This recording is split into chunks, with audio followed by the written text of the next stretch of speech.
We the mafia. We the mafia. We the mafia. We the mafia. Bills mafia. Bills mafia. We the mafia. We the mafia. Bills mafia. Bills mafia. We the mafia. Bills mafia. Bills mafia. What's happening, Bills Mafia? How is everybody today? Oh, Ronnie, it's been a heck of a day. How are you doing, buddy boy? It definitely has been. Yeah, we're getting there. We're almost to the weekend, just a couple of days away from Sunday Night Football. Big game this week against the Packers. Oh, let's see if we can get them to 0-7 in Buffalo. Wouldn't There that you be go. nice? Did you know that That's the Bills are the only team that the Packers have never beaten on the road in the entire that's NFL? crazy. That's wild. It is wild because when you think about the Packers and Bills, they're two of the original AFL NFL teams. So that's a lot of history, and the fact that the Packers have never beaten Buffalo in Buffalo is that's nuts. Yeah, you'd think that. I mean, like you said, just throughout the length of time, somebody would give somewhere somehow.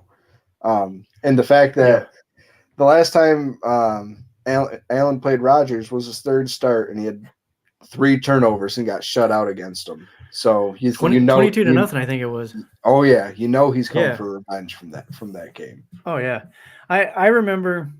I think it was the last time that they played in Buffalo, and I can't remember. I think it was before Rex Ryan was the coach, but I remember our pass rush was just destroying Aaron Rodgers, and he could not get anything going.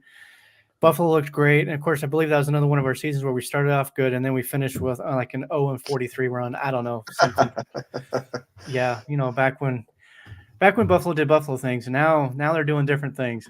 Now they're doing different Buffalo things. So I Yes, they are. actually saw a clip about 20 minutes before we got on, and it was Rodgers with like the Bills were leading all game, and then Rodgers was doing Rodgers things and coming back, and we won the game on a Mario Williams strip sack, which ended up going to Fat Boy Eddie Lacy, who picked it up and got tackled in the end zone for a safety. So it was just nice. It was nice to kind of rethink and relive that for a moment. Yeah. Not many highlights from that era. What do you got? Any plans for the game? So my Uncle Joe, who watches our podcast all the time, he's in town visiting family. So I think he's going to be coming over for the game.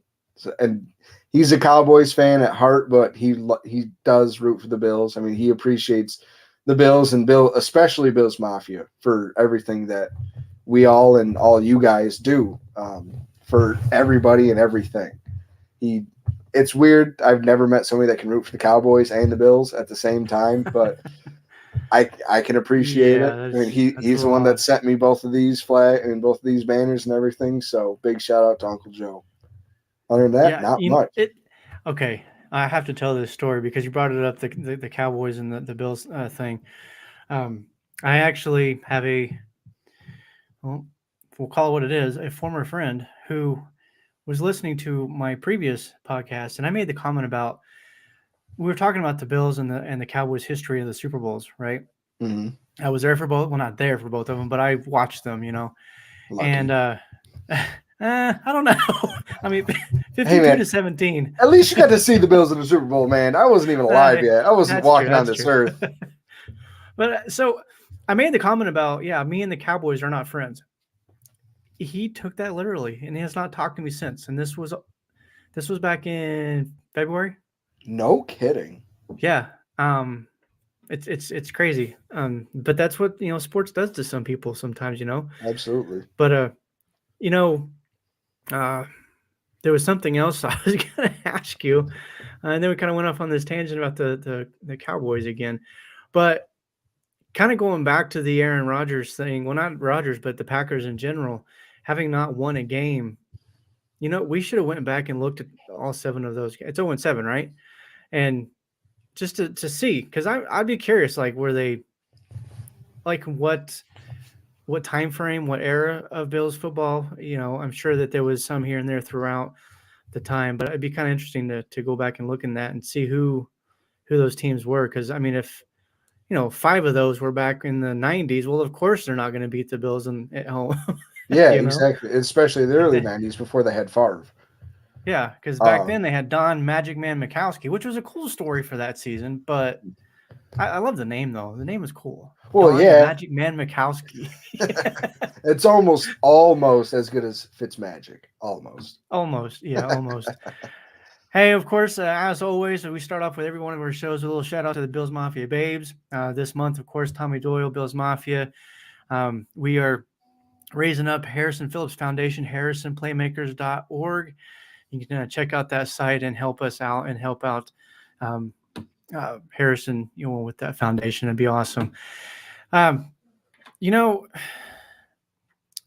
into this game on Sunday, like all I've been hearing all week long is Packers don't have a chance. This game is their favorite. Last time I saw earlier today was down to, I think I say down to, but it was 10.5, which was actually down from, I think it was 11.5 previously. The game hasn't even started yet, so who knows what it's going to get by the time we get to game time.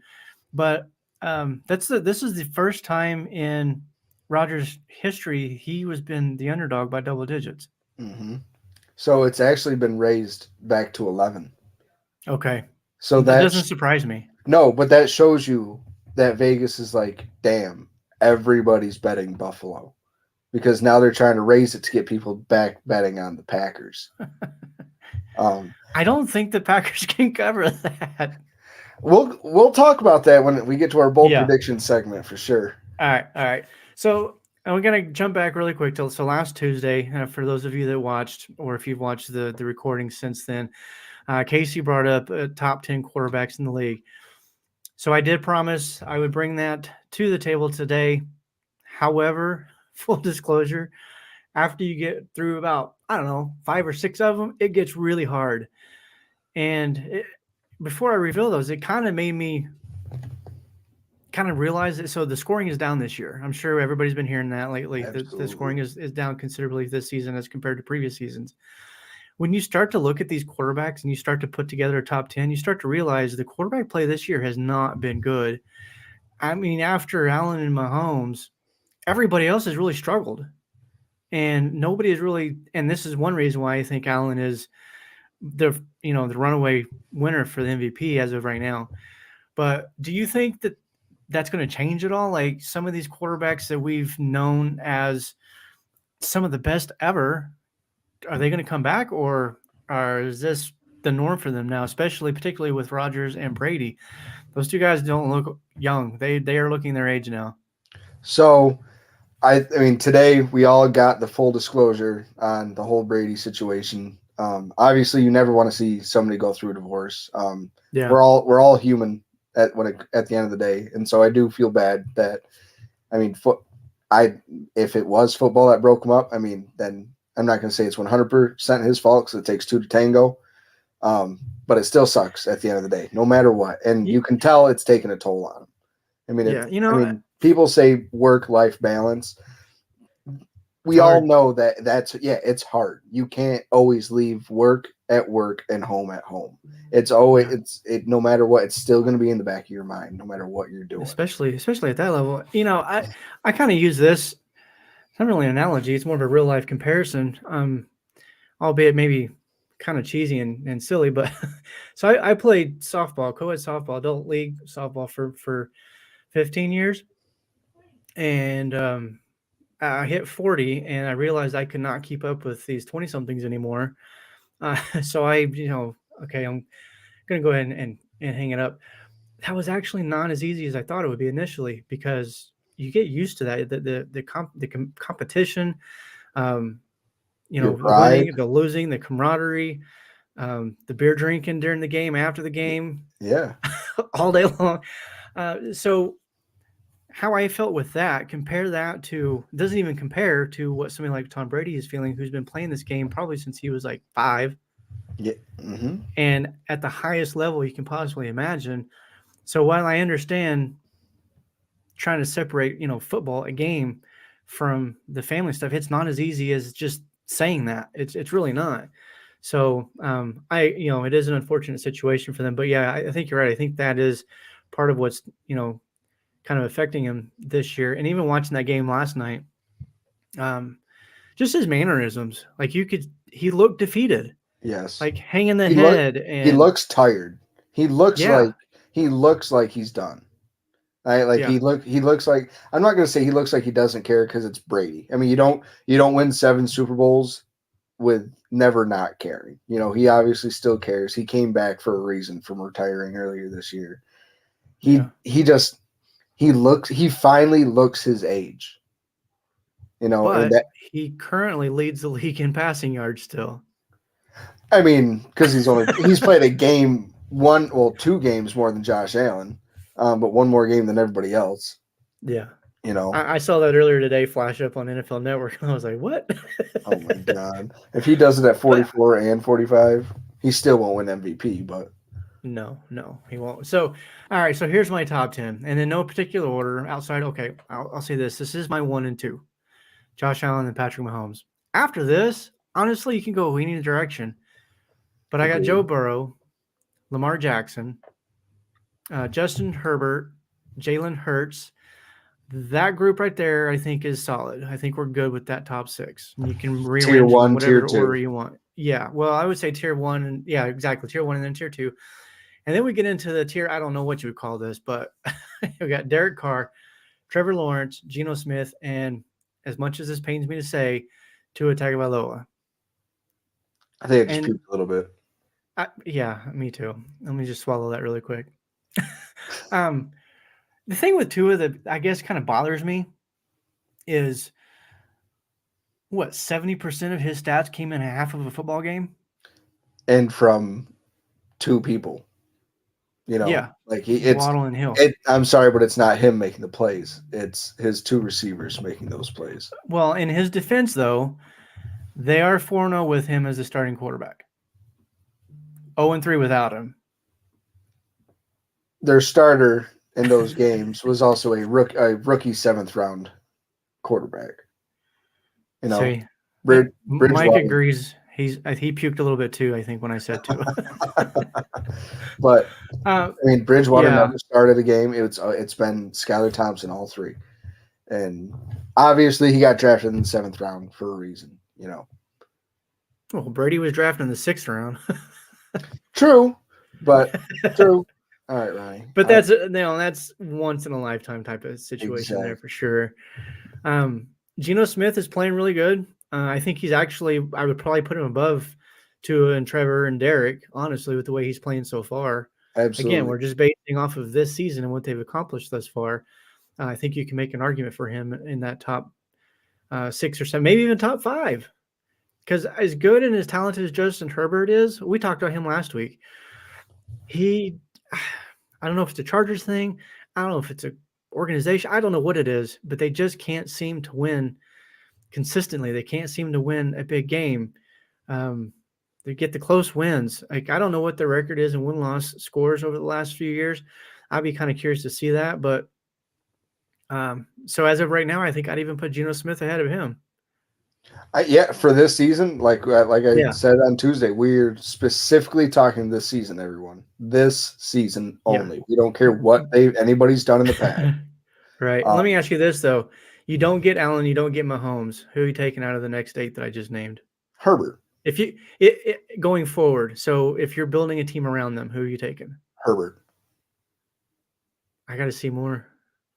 I love him. I love Herbert. He showed me enough last year with 2 healthy wide receivers that he's a legit real quarterback. I mean, who would it be between? So for you, it would be Herbert. Who would you take then? Okay.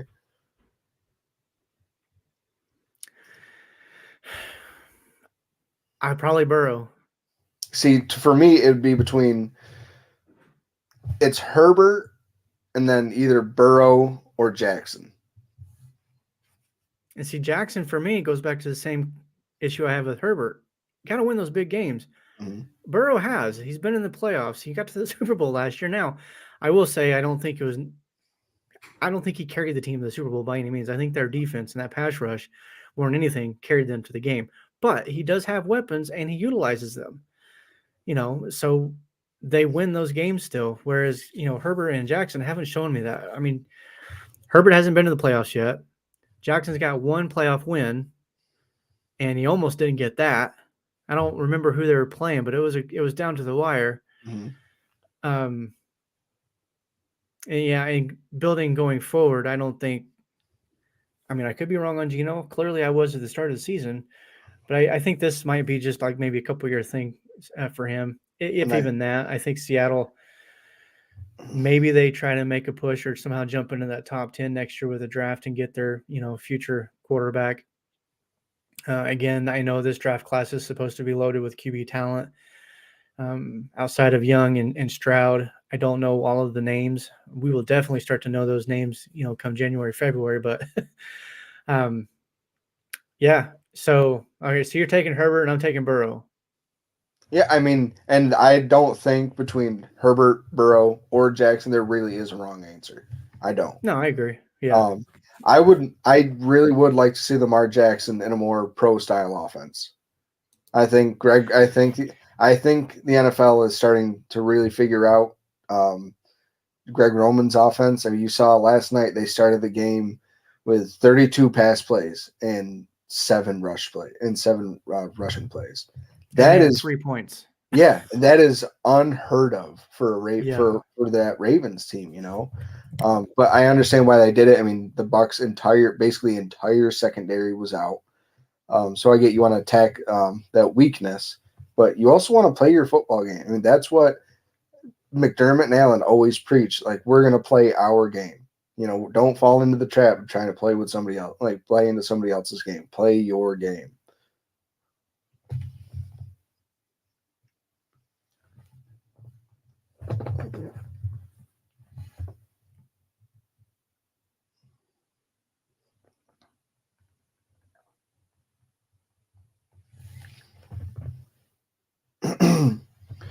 So Allen and Rodgers are both on an extremely long win streak when it comes to primetime games. So I was doing a little bit of digging before the podcast today, and Allen has the highest win percentage of primetime games in NFL history. And then number 2 quarterback right behind him is Aaron Rodgers. And Rodgers is currently on a 13-game primetime win streak, and Allen's on a 9-game primetime win streak. And that's purely regular season, everyone. That's not obviously including postseason, because then none of these records would be there. And then we mentioned how the Packers are 0-6 in Buffalo in our lifetime, in the team's lifetime. So coming Sunday night, one of these is something's gonna give here. Something's gonna give, something's gonna break. So I'm really curious to see which one it's going to be. I think we all know and kind of hope what it's gonna be, but I mean, you never know. Again, I hate to say it, but it's still Aaron Rodgers. It is. Can you hear me now? Yes. Okay. Having some technical issues over here, people. It happens. I know it's Aaron Rodgers, but I go back to what we were talking about on Tuesday with it's no longer the Patriots way. They're just, I don't care if they're the Patriots. I don't care if it's Belichick. They're not the same anymore. And that's how I feel about Aaron Rodgers and the Packers right now. Maybe they're they'll kind of, the receivers will start to come around and they'll develop some chemistry or whatever. I was listening to Greg Cosell. He had broke down some the Packers film, and he even said, I don't know why, but there are throws that Rodgers is basically just not making right now. He's not taking those throws that he would in the past. He's, avoiding them entirely, which is interesting. And I feel like that has maybe more to do with the trust in the receivers more than anything. Because while he is an older quarterback, I don't think he's necessarily lost that arm strength to make those throws. No, not a chance. So, but again, I go back to what we were talking about previous. Like, Allen didn't have any chemistry issues with any of his receivers.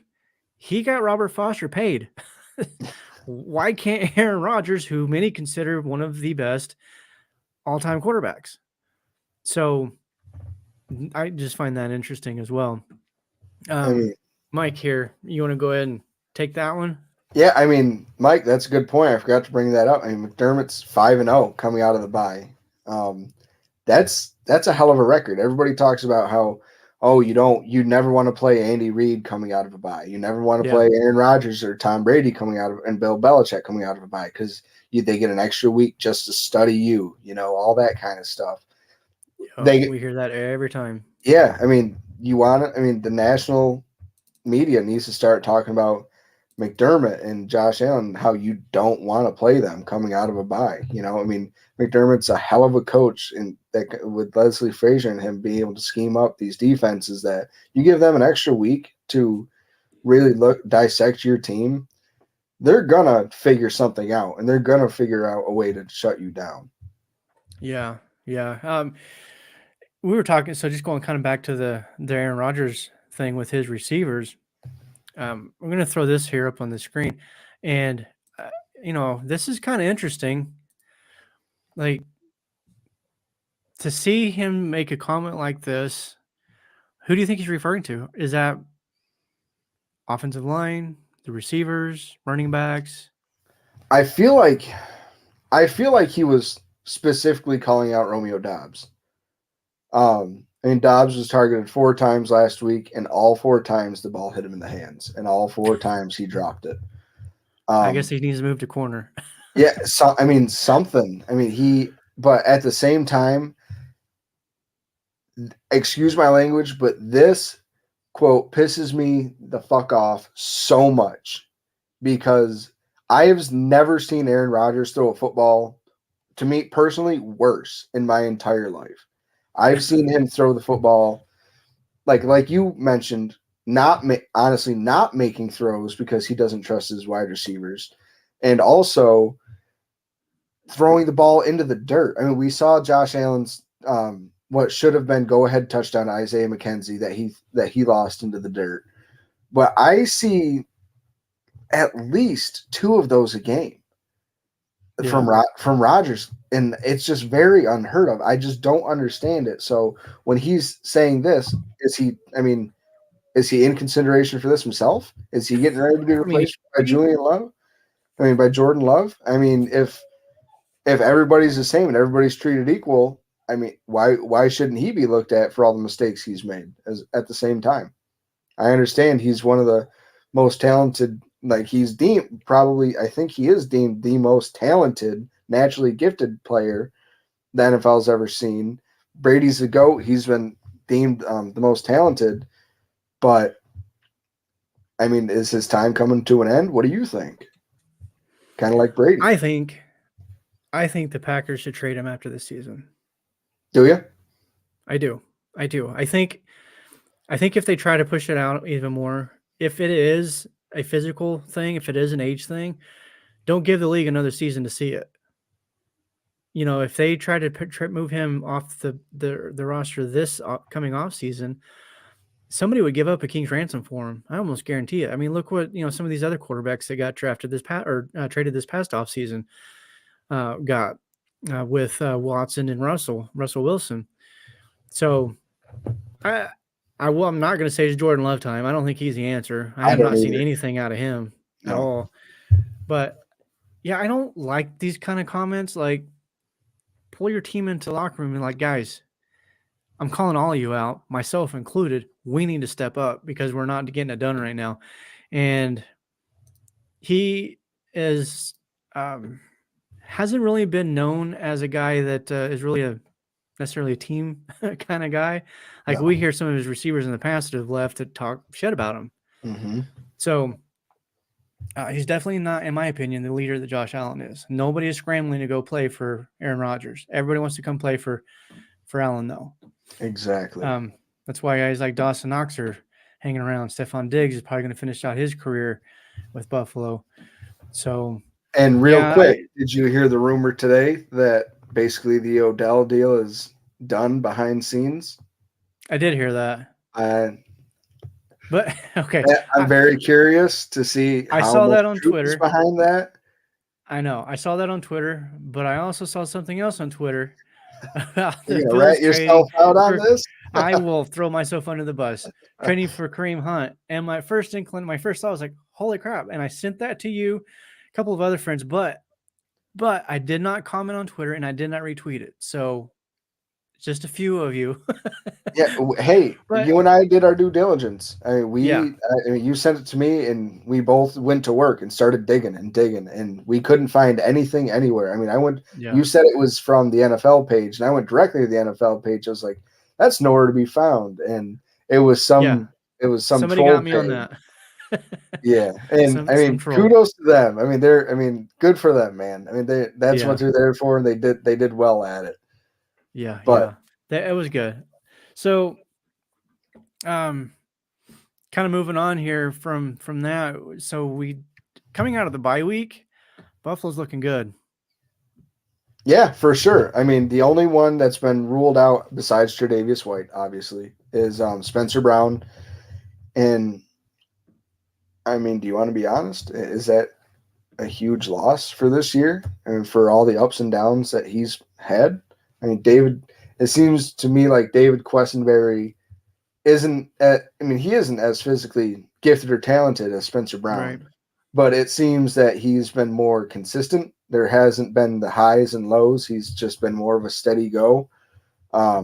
We've seen Brown make hell of amazing blocks, and we've seen him get blown by on the edge a couple times.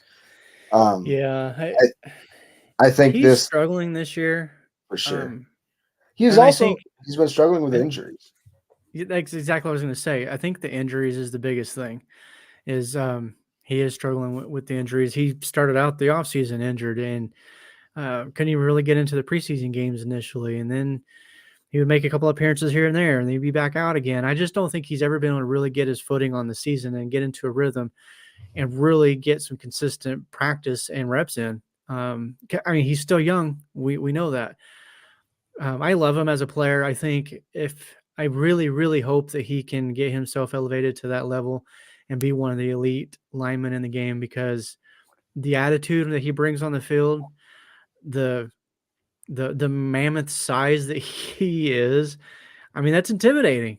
Is there anybody This guy, meaner on this team? Okay, so anybody meaner on the football field? Because he looks like a giant teddy bear off the football field, just like most linemen are. yeah. But I mean, he and Ed Oliver are the two people who, if they were like, here's $1 million, go get hit by these guys, they're like, dude, you're good. Like, I don't want that money. Like, not a chance in hell. Yeah. Yeah, I like so we know that he's out of course, and you brought up Tre'Davious White. So let's talk about him for a minute. The team has until Tuesday, November 1st, to make a decision. From the way I understand this, they can activate him on the 53-man roster, take up a roster spot while he continues to rehab. Or they can immediately place him on IR, which ends his season. I also heard, now I'm no NFL rules guru or anything, but I heard they can activate him to the 53. The very next day, they can put him on the four-game IR again. Correct.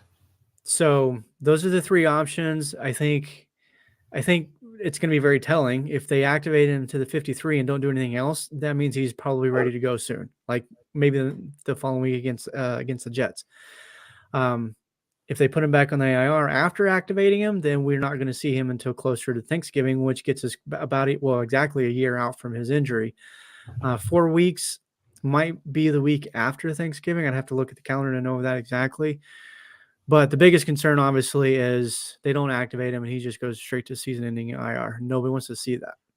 And just from all the progress we've seen him make, I don't see how that's happening. I don't either. I mean, I don't think that's going to happen. but at the same time, we saw J.K. Dobbins. Well, we saw the good and the bad from ACL injuries this year.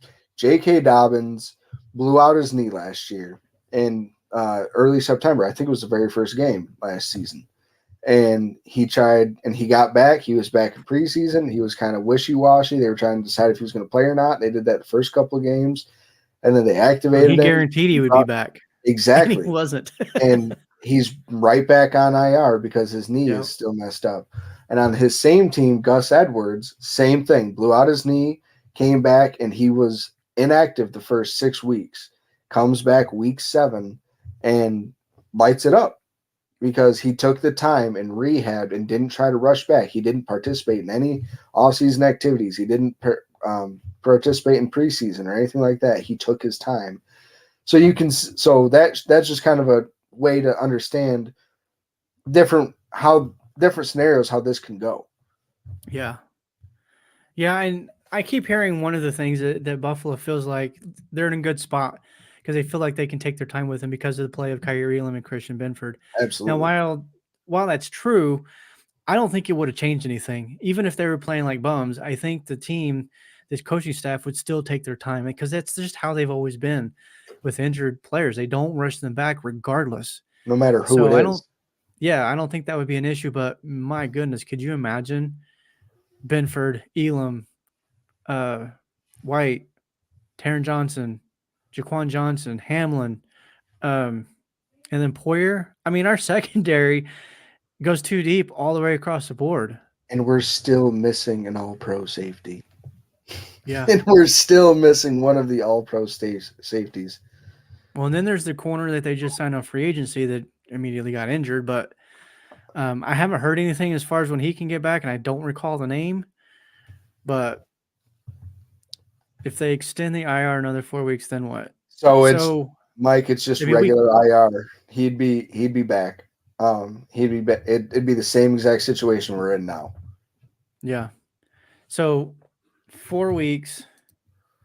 Yeah, 4 weeks. Week 12. It'd be the first week Deshaun Watson would be playing. So it'd be the first week. It'd be the Thanksgiving game. It would be on the Thanksgiving game. Would it? No, the week after. I'm sorry. Week after. I know it was around there. At the end of the day, this team has shown that they can win, dominate. So, I as much as I want him back on the field, take your time. Yep, I mean, if it's not until playoff time, that's fine. I think he comes back, obviously sooner than that. But either way, it's going to be exciting. And I do hope that when they bring him back, it's on a home game. Bills Mafia will be absolutely nuts. God, I hope it's when I go to the Browns game because Mike and I will lose our minds. That would be really cool to see. And if it is that, we need to see some videos. Oh, right? Don't worry. I'll get you some videos. Bud. So just to finish the injury outlook real quick, because there's some guys that are questionable for the Packers, and that's big time defensive lineman Rashawn Gary. I mean, to me, he's one of the most underrated defensive ends in the league. He has just been an absolute monster the last few years. He's young, and nobody really thinks about him. They have him, Kenny Clark.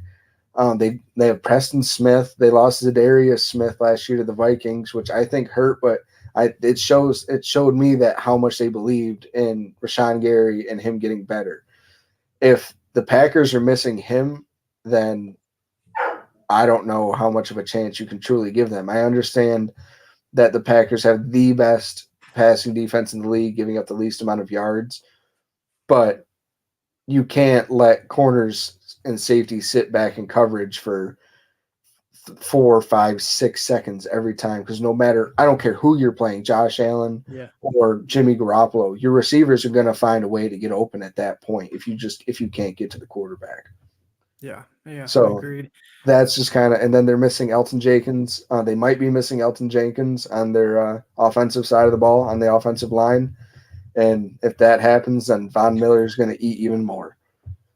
So that's going to eat anyways. Yeah, exactly. But that's all I got for injuries, just to give everybody a little fill in. Yeah. Again, I don't think this game is going to be close. They've got some injuries on their side. Fortunately, we're, like I said, coming in from the bye, not a lot going on in the injury front. Guys are healthy. Guys are getting back on the field, aside from the ones that we, kind of spoke about. So the game score prediction. You got a bold prediction. What you got? So I have the Bills would cause 2 turnovers. It's kind of like a parlay. The Bills would cause 2 turnovers, and they'll cover the current spread, which is this spread isn't just the first double digits. The double digit for Rodgers is I can't even talk. Spit it out. I can't. So this is the biggest dog Rodgers has ever been. And I think that I don't think he's going to be able to cover it. I think Allen's going to throw for 300 yards, but no one's for the Bills is going to accrue 100 yards receiving. Jair Alexander is one of the best cornerbacks in the league.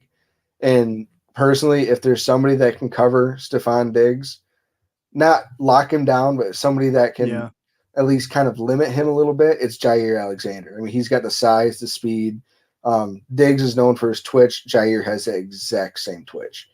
You know, I think he's very underrated, and he's just really good. And I guess that's all I got. Not very bold, I guess, but score. We'll go 33-17. Buffalo. Okay. So I only have one bold prediction, and that is Gabe Davis is going to have 200 plus yards receiving. Partially because of what you were just talking about with Jair Alexander. I think he probably for the majority of the game shadows Diggs. Because the Packers do have a solid defense, I'm only going to have the Bills scoring 31. But I don't think they're going to score a whole lot against the Bills defense. So I'm going 31-7. Well, no, 31-10. They'll get a field goal in there. 31-10. I was going to say, if we can hold the Packers to single-digit points, I will cry with joy. Well, they're only allowing an average of like 12 a game. Yeah, 13.5. Lowest. So the Bills don't even allow 2 touchdowns a game. That's insane. So Buffalo's got the number 1 rated offense, number 1 defense. They're number 1 in scoring. They are number 1 in score or points allowed. They're 3rd in sacks, I believe. And I think 2nd in takeaways. They're one of the best third down offenses in defense. Yeah, it's insane how good this team is. And, you know, I've had this discussion with many Bills Mafia. I am not going to be scared to shout from the rooftops how good this team is. And nobody's going to stop them. Are they going to lose a game or two? Probably, because that's just the way it works.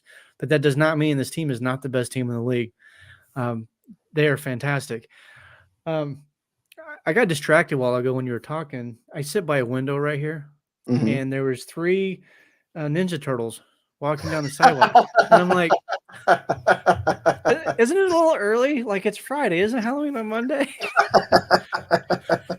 I got distracted. At least if it was Saturday, you could understand, like, okay, you know, we're going out trick-or-treating because Monday is a school night, you know, that kind of stuff. But no, it's Friday at 8:14. You know those guys are my age going to a bar. So we have to throw this up here really quick because I almost forgot. We are going to start doing a weekly thing. So a couple of things that we're going to start doing. We'll start this next week. This first one I'm going to talk about. So Casey and I are going to do a Power 5, an NFL Power 5, basically ranking our top 5 teams. Initially, I thought about maybe doing it together. Like we put our heads together and we come up with one top 5. No, it'll be way more great fun. Discussion. Way more fun to argue. Yeah.